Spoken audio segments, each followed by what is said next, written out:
the audience.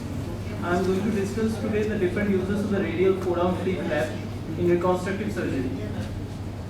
As all of you know that the radial forearm free flap has become a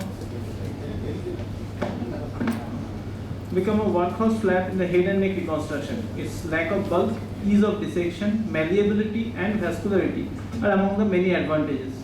Other than reconstruction in the head neck oncology, it can also be used in the reconstruction of the other defects in face and other body parts.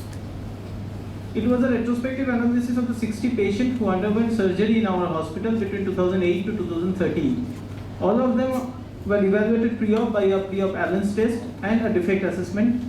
Each radial forearm free flap was harvested in a similar fashion with radial artery, cephalic vein or vena comitatus to the radial artery.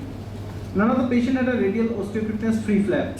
The flaps were elevated from the non-dominant side with a pneumatic tourniquet inflated up to 250 mm of mercury for a maximum period of 90 minutes.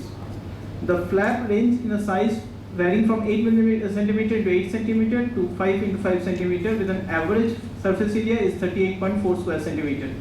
In all patients, we use split thickness skin graft to cover the donor side. 42 of the 60 patients were male, with the most common age group being the 50 to 75 years, with age ranging from 8 to 83. The most common indication was defect closure following an excision of the cere tongue, followed by carcinoma buccal mucosa and carcinoma angle of the mouth.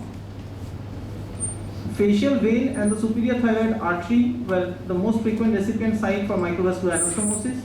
End-to-end anastomosis were the most commonly performed, and follow-up ranged from 2 to 17 months. We found that the superficial radial nerve constantly piercing the brachioradius muscle at the junction of the upper 2/3 and lower 1/3 of the forearm, and it almost divided into many branches in the lower forearm in almost all the cases. Cephalic vein was thrombosed in 6 cases where the anastomosis using the vena comitatus of the radial artery. Radial artery was thrombosed in 1 case and suprafascial dissection was carried out in 6 cases. Now let me show you some of our clinical photographs. It's a case of carcinoma angle of the mouth where we reconstructed using a radial forearm free flap. You can see the immediate post-op and a delayed post-op with the donor side. Another picture of the carcinoma angle of the mouth. You can see the good oral competence with open mouth. Another picture of the carcinoma angle of the mouth. This is a case of carcinoma tongue. You can see the mobility is well preserved after the reconstruction with the flap. Another case of carcinoma tongue. Following radiation, the flap is pliable and mobility is preserved.